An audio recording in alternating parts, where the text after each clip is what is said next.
ಮಾನ್ಯ ಮುಖ್ಯಮಂತ್ರಿಗಳಾದ ಸಿಎಂ ಸಿದ್ದರಾಮಯ್ಯನವರೇ, ನಿಮ್ಮ ಫೇಸ್ಬುಕ್ ಪೇಜ್ ಅಲ್ಲಿ ನಮ್ಮ ಭಾರತಕ್ಕೆ ದೊಡ್ಡ ಕೊಡುಗೆ ಕೊಟ್ಟಂತಹ, ದೊಡ್ಡ ಸಾಧನೆ ಮಾಡಿರುವಂತಹ ಕಿತ್ತೋಗಿರೋ ಬಿಗ್ ಬಾಸ್ ಪ್ರೋಗ್ರಾಂನ ಒಬ್ಬ ಅಭ್ಯರ್ಥಿ ಅಷ್ಟೇ, ಅಂತ ಅಭ್ಯರ್ಥಿನ ಕರೆದು ಈ ಮೆಟ್ಟಗ್ ಮೆರೆಸ್ತಾ ಇದ್ದೀರಲ್ಲ, ಇದರಿಂದ ಏನ್ ಉಪಯೋಗ ಆಗ್ತಿದೆ ನಿಮ್ಗೆ?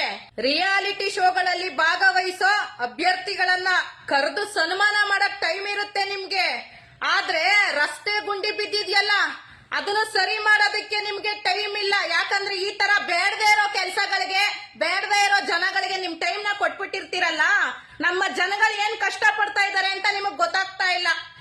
ಈ ತರ ಬೇಡದೇ ಇರೋ ಕೆಲಸಗಳು ಮಾಡೋ ಬದಲು ಸ್ವಲ್ಪ ಹೊರಗಡೆ ಬಂದು ಜನಸಾಮಾನ್ಯರ ಕಷ್ಟ ಏನು ಅಂತ ಕಣ್ಣಾರೆ ನೋಡಿ.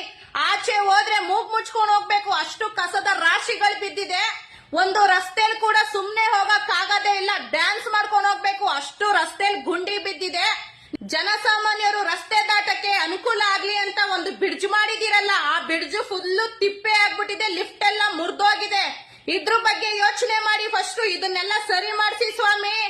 ಚಿಕ್ಕ ಮಕ್ಕಳು ಅಂತಾನು ನೋಡ್ದೆ ಅನ್ಯಾಯವಾಗಿ ಅತ್ಯಾಚಾರ ಮಾಡ್ತಾ ಇದಾರಲ್ಲ, ಅಂತವ್ರ ಮನೆಗೆ ಹೋಗಿ ಈ ತರ ಸಮಾಧಾನ ಮಾಡಿ ಅಂತವ್ರಿಗೆ ನ್ಯಾಯ ಕೊಡಿಸಿ, ಅವಾಗ ಜನ ನಿಮ್ನ ಮೆಚ್ತಾರೆ. ಎಲ್ಲರಿಗೂ ಮಾದರಿ ಆಗ್ಬೇಕು, ಆದ್ರೆ ನೀವು 4 ಜನ ಹೇಳೋ ತರ ಮಾಡ್ಕೊಳಕ್ ಹೋಗ್ಬೇಡಿ. ಈ ತರ ಬೇಡದೇ ಇರೋ ಕೆಲಸ ಮಾಡ್ತಾ ಇದೀರಲ್ಲ, ನಾಚಿಕೆ ಆಗಲ್ವಾ ನಿಮ್ಗೆ? ನಾಚಿಕೆ ಆಗ್ಲೇಬೇಕು. Shame on your face.